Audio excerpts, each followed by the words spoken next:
नमस्कार विद्यार्थियों, अपनी ऑनलाइन क्लासेस की अगली कड़ी में आज हम अपना टॉपिक स्टार्ट कर रखा था हमने प्रकाश। और प्रकाश के में अंदर हमने प्रकाश के गुणधर्मों के अंदर चर्चा चल रही थी और गुणधर्मों की जब बात कर रहे थे तो प्रकाश का विवर्तन और प्रकाश का प्रकीर्णन ये अपना पीछे की क्लास में हो चुका है। और अब हम बात करेंगे एक बहुत इंपॉर्टेंट की बात करें कि प्रकाश का अपवर्तन। प्रकाश का अपवर्तन, तो आज की क्लास में हम अपवर्तन के बारे में पढ़ने वाले हैं। बहुत इंपॉर्टेंट टॉपिक है, चाहे रीट के एग्जाम के लिए बात करी जाए, पटवार की बात करी जाए, राजस्थान पुलिस की बात करी जाए कि यहां से क्वेश्चन उठने की संभावना प्रबल होती है। आप बिल्कुल ढंग से पढ़ेंगे और जहां कहीं भी कोई दिक्कत आ जाए आप कमेंट के माध्यम से मुझसे डिस्कस कर लेंगे, ठीक है। देखो ध्यान देना है, आज हम तीसरी घटना की बात करेंगे, अपवर्तन, कि अपवर्तन क्या है। देखो ध्यान देना है, देखो अपवर्तन का मतलब क्या होगा। अपवर्तन शब्द की बात करें तो सीधा सा मतलब यह है कि प्रकाश किरण एक माध्यम से दूसरे में प्रवेश कर जाए। एक माध्यम से दूसरे में प्रवेश करने की घटना ही कौन सी है? अपवर्तन है। एक यहां पे घटना और भी है, परावर्तन। परावर्तन का मतलब क्या होगा कि प्रकाश किरण जिस माध्यम से जाएगी पुनः परावर्तित होकर उसी में लौट जाएगी, अर्थात दूसरे में नहीं जा पाएगी, तो वो तो परावर्तन होगा जिसकी चर्चा हम आगे करेंगे। अभी अपने को देखना है कि अपवर्तन क्या है। तो देखो अपवर्तन का मतलब मैं ये बोल सकता हूं कि प्रकाश किरण एक माध्यम से दूसरे में प्रवेश कर जाए। एक माध्यम से दूसरे में प्रवेश कर जाए, इसी घटना को हम क्या कहते हैं? अपवर्तन कहते हैं। और एक माध्यम से दूसरे में जाने की बात करें तो अपवर्तन दो प्रकार से होता है। देखो पहली बात मैं करूं कि सघन से विरल में, और दूसरी बात करूं कि विरल से सघन में। अर्थात अपवर्तन दो प्रकार से होगा, किरण सघन माध्यम से आएगी और विरल में प्रवेश करेगी, क्योंकि एक माध्यम से दूसरे में प्रवेश करेगी। दूसरी बात करेंगे इसका जस्ट उल्टा है कि विरल से सघन में प्रवेश कर जाए। लेकिन अपने को यह समझने के लिए सबसे पहले प्रकाश के वेग के बारे में डिस्कस करना होगा। देखो प्रकाश के वेग की बात करें तो मैं ये बोलूं कि प्रकाश के वेग की अवधारणा का प्रतिपादन किसने किया था? तो एक वैज्ञानिक का नाम आता है रोमर। किसकी बात आती है? रोमर की। कि सबसे पहले प्रकाश के वेग की अवधारणा या वेग के बारे में जो जिक्र किया था वो किसने किया था? रोमर ने किया था। क्योंकि प्रकाश जब सूर्य से पृथ्वी सतह पर पहुंचता है तो अलग अलग माध्यम में इसका वेग अलग अलग होता है, अर्थात अलग अलग वेग के साथ ये गमन करता है। बात करें कि माध्यम कितने प्रकार के, तो अगर माध्यम की बात करें, माध्यम के प्रकार, तो माध्यम मुख्यतः बात करी जाए तो हम तीन प्रकार से बात करते हैं। पीछे के वीडियो में हमने देखा भी है कि सघन, विरल, निर्वात। अब इसका पूरा विस्तृत रूप से देखते हैं कि किस माध्यम में प्रकाश का वेग क्या होगा। देखो ध्यान दें, सबसे पहली बात करूं मैं निर्वात, दूसरा विरल, और एक होता है सघन। मुख्यतः तीन ही प्रकार के माध्यम लेंगे, निर्वात, विरल और सघन। निर्वात की बात करें, निर्वात मैंने बताया भी, रटना नहीं है, इनको नाम के अकॉर्डिंग समझना है कि निर्वात क्या होता है, विरल क्या होता है, सघन क्या होता है। देखो निर्वात, नी मतलब है ना, और वा मतलब है वायु। तो बिना वायु का माध्यम, अर्थात ये बोल सकता हूं वायु रहित माध्यम। वायु रहित माध्यम कौन सा होगा? निर्वात होगा।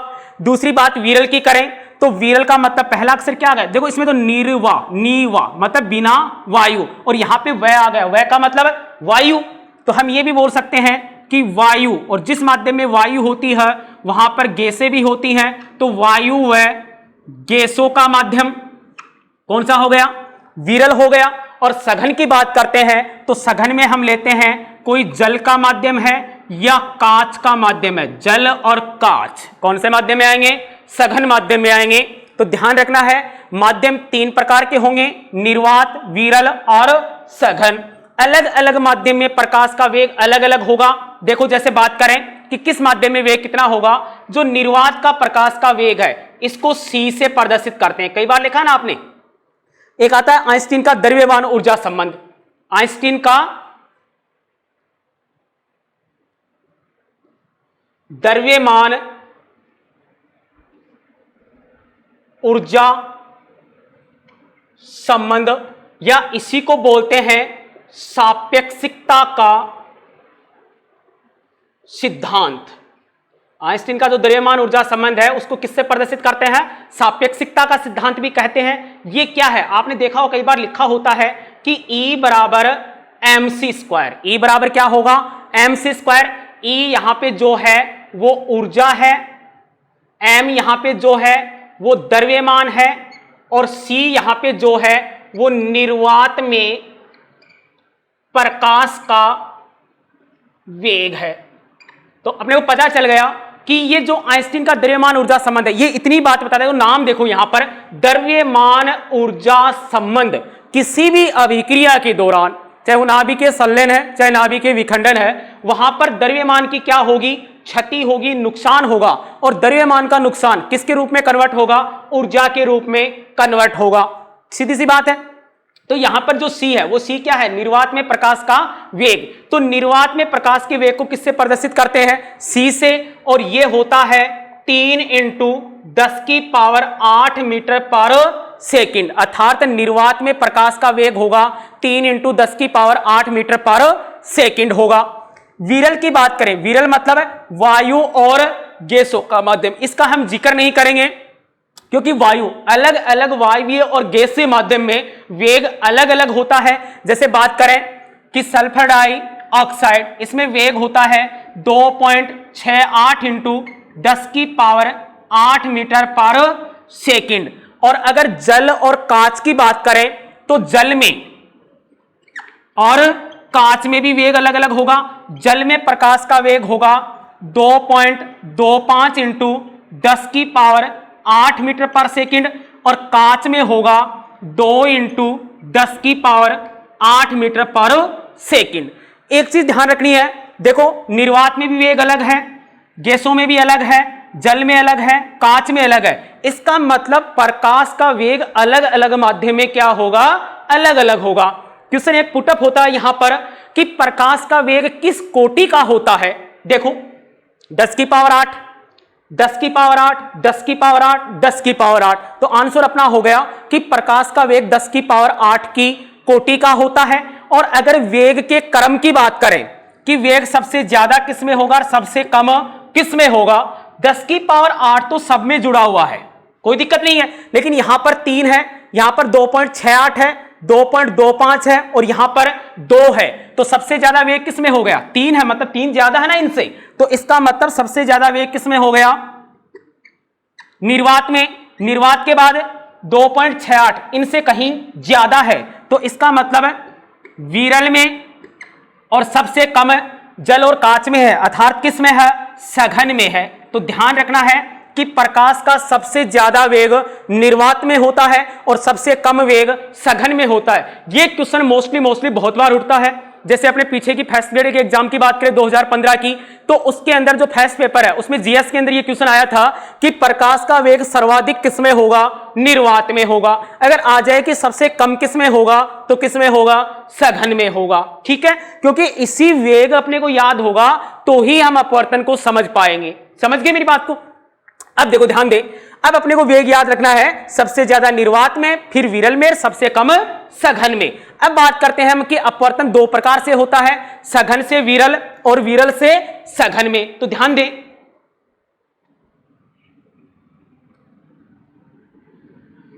क्योंकि अपवर्तन का सारा मामला वेग पर ही डिपेंड है। अगर वेग समझ में आ गया तो अपने को रटने की कोई आवश्यकता ही नहीं होगी इसके अंदर। देखो कैसे,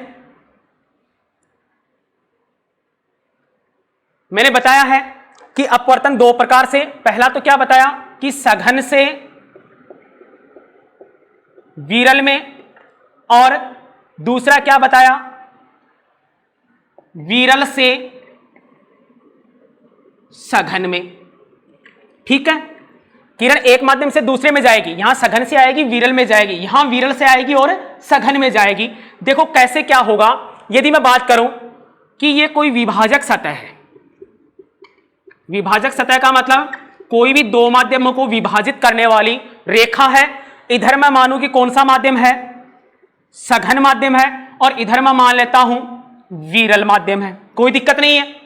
बात यह करें कि सघन माध्यम है, अब सघन और विरल की तुलना करें कि वेग किसमें ज्यादा और किसमें कम है, तो मैंने अभी बताया है कि सबसे ज्यादा वेग किसमें होगा, निर्वात में, उसके बाद विरल में, और सबसे कम सघन में। अपने को तुलना दो की करनी है, सघन और विरल की। तो देखो सघन में वेग क्या है, विरल से कम है, और विरल में वेग ज्यादा, तो विरल में यहां पर वेग क्या होगा, ज्यादा होगा, और सघन में वेग क्या होगा, कम होगा। बस इतना लिख दिया एक बार। अब क्या करना है, एक माध्यम ये और एक माध्यम ये, इन माध्यम के लंबवत कोई रेखा, अब लंबवत रेखा तो यूं ही खींचेंगे भाई, एक माध्यम ये है और एक ये है, और लंबवत किसी रेखा की बात आए तो यूं, तो मैंने ये लंबवत रेखा खींच दी। अर्थात किसी भी दो माध्यमों के लंबवत खींची रेखा को क्या कहा जाता है, अभिलंब कहा जाता है। क्या कहा जाता है, अभिलंब कहा जाता है। और ये कोई प्रकाश किरण कहां से आएगी, सघन से, और किस में जानी है, विरल में जानी है, क्योंकि सघन से विरल में अपवर्तन मतलब एक से आए दूसरे में प्रवेश कर जाए। ये किरण सघन से आई, प्रकाश किरण की प्रॉपर्टी, आने वाली किरण को क्या कहते हैं, आपतित किरण। क्या कहते हैं, आपतित किरण।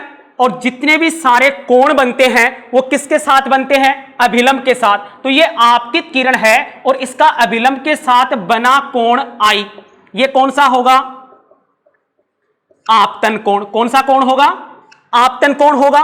बात यह करें कि किरण कहती है कि मैं सीधी और सरल रेखा में गमन करूं, तो देखो ये किरण यूं जानी चाहिए अगर सीधी जाए तो, लेकिन सीधी नहीं जाएगी। क्यों नहीं जाएगी सर, सीधी जानी चाहिए। आपने तो बताया था कि पीछे की क्लास में कि प्रकाश किरण सीधी और सरल रेखा में गमन करती है। वो तभी गमन करती है विद्यार्थियों जब वेग समान रहे। यहां पर वेग अलग अलग है, सघन में वेग कम है, विरल में वेग ज्यादा है। अब एक चीज, एक कॉन्सेप्ट याद रखना है इसको, देखो जैसे जैसे वेग बढ़ेगा तो वेग बढ़ते ही किरण अभिलंब से दूर जाएगी, और वेग कम होगा तो किरण पास आएगी। देखो यहां पर वेग कम था और इस माध्यम में आते वेग क्या हो गया, बढ़ गया, तो इस अभिलंब से यहां से ना जाकर थोड़ी दूर से जाएगी, तो किरण यहां से चली गई। यह कौन सी किरण है, एक माध्यम से दूसरे में प्रवेश कर चुकी है, तो अपवर्तन हो चुका है, तो यह किरण कौन सी हो गई, अपवर्तित किरण हो गई। और अपवर्तित किरण का कोण सारे अभिलंब के साथ बनेंगे। ये अभिलंब इसके साथ बना कोण आर कौन सा हो गया, अपवर्तन कोण आर हो गया। ठीक है, आने वाली किरण आपतित किरण, बना कोण आपतन कोण अभिलंब के साथ, जाने वाली किरण अपवर्तित किरण, बना कोण अपवर्तन कोण किसके साथ, अभिलंब के साथ। वेग कम से ज्यादा में गई तो अभिलंब से दूर हटती है। समझ आ गया, मतलब किरण कभी भी एक माध्यम से दूसरे में जाएगी तो सीधी गमन नहीं करेगी। ठीक है, अगली बात यहां पे लेते हैं कि विरल से सघन में वही काम करते हैं। यह माध्यम हो गया अपना विरल और यह माध्यम हो गया सघन। बोलो अब वेग कौन से में ज्यादा, विरल में ज्यादा है, सघन में कम है, तो यहां पर वेग ज्यादा और यहां पर वेग कम। यह मैंने मान लिया दोनों माध्यमों की लंबवत रेखा क्या कहलाती है, अभिलंब। वही सेम बात है, प्रकाश किरण आई कौन से माध्यम से, विरल से आई, जानी किसमें है, सघन में। बोलते हैं कि सीधी सरल रेखा में गमन करे, लेकिन देखो यहां वेग ज्यादा और यहां वेग कम, वेग घट गया तो अभिलंब की ओर झुक जाएगी। तो ये कौन सी किरण हो गई, ये आपतित और बना कोण आई आपतन कोण, और ये अपवर्तित और बना कोण आर अपवर्तन कोण। ठीक है, एक चीज ध्यान रख लेना है कि किरण जब भी एक माध्यम से दूसरे में जाएगी तो कभी सीधी सरल रेखा में गमन नहीं करेगी, कभी अभिलंब से दूर तो कभी अभिलंब के पास। अगर वेग जिस माध्यम में जा रही है उसमें वेग बढ़ रहा है तो अभिलंब से दूर, और जिस माध्यम में जा रही है उसमें वेग कम हो रहा है तो अभिलंब के पास। इसको ऐसे याद करो आप कि सघन से विरल में जाए, तो सघन से विरल में जाए इसका मतलब विरल में वेग क्या है, ज्यादा है तो अभिलंब से दूर हट जाएगी, विरल से सघन में जाए तो वेग क्या हो गया, कम, तो अभिलंब की ओर झुक जाएगी। मतलब जानी चाहिए थी कहीं से, गई कहीं और से, कभी दूर से तो कभी पास से। एग्जाम्पल बिल्कुल याद हो जाएंगे। अब देखो सीधे सीधे देखो कैसे याद होंगे। जैसे बात करें, कुछ एक एग्जाम्पल आपने देखा होगा कि जैसे पानी के गिलास में डूबी छड़ का मुड़ा दिखाई देना।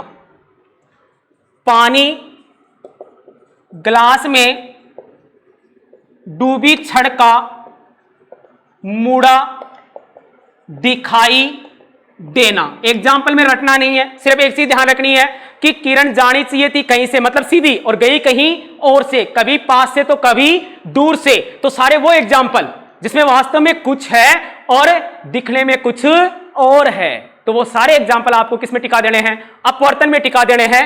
पानी में डूबी छड़ का मुड़ा दिखाई देना, क्या पानी में डालते ही छड़ मुड़ जाती है क्या, नहीं ना, लेकिन मुड़ी हुई दिख रही है, तो था कुछ और दिख कुछ और रहा है। ये कॉन्सेप्ट इसके सारे एग्जाम्पल पर अप्लाई होगा। दूसरी बात, सूर्योदय से कुछ समय पहले तथा सूर्यास्त के कुछ समय बाद तक सूर्य का दिखाई देना। देखा होगा कि सुबह सूर्योदय का टाइम कुछ होता है, लेकिन उससे कुछ समय पहले अपने को दिखाई देने लग जाता है। कितने पहले दिखाई देता है, तो यह समयांतराल होता है 1 मिनट 47 सेकंड। जो वास्तव में टाइम होता है उससे 1 मिनट 47 सेकंड पहले दिखेगा, और अस्त होने का जो टाइम होगा 1 मिनट 47 सेकंड बाद तक दिखेगा। तो था कुछ और दिख किसी और टाइम पर रहा था। हो रहा है अप्लाई। अगली बात मैं ये बोलूं, परख नली का जल में हिलते हुए दिखाई देना। क्या जल में अगर कोई परख नली डाल दी तो क्या वो हिलने लग जाएगी, लेकिन हिलते हुए दिखाई दे रही है, तो था कुछ और दिख कुछ और रहा था। अगला मैं ये बोलूं कि पानी की टंकी के पेंदे का ऊपर उठा दिखाई देना, तो क्या आपके देखते ही पानी का पेंदा ऊपर उठ गया है, नहीं, अपने को दिख रहा है, तो था कुछ और दिख कुछ और रहा था। अगला मैं बोलूं, पानी गिलास में सिक्के का ऊपर उठा दिखाई देना। पानी गिलास में सिक्के का ऊपर उठा दिखाई देना। सिक्का पानी की तली में है, लेकिन अपने को ऊपर उठा दिख रहा है, तो था कुछ और दिख कुछ और रहा था।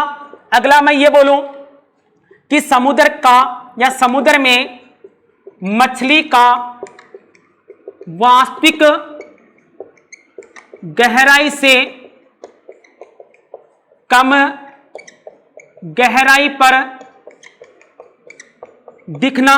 समुद्र में मछली तली में है, लेकिन हम ऊपर से देखते हैं तो अपने को यह लगता है कि शायद ये ऊपर उठी हुई है, था थोड़ी सी गहराई पर है, तो वास्तव में कुछ था और दिखने में कुछ दूरी और थी। तो ये भी किसका हो गया, अपवर्तन का। अगला मैं बोलूं, कागज पर लिखे अक्षरों का उभरा हुआ दिखना। उभरा हुआ मतलब है बड़ा दिखाई देना, तो यह भी सारा किसका होगा, अपवर्तन का हो गया।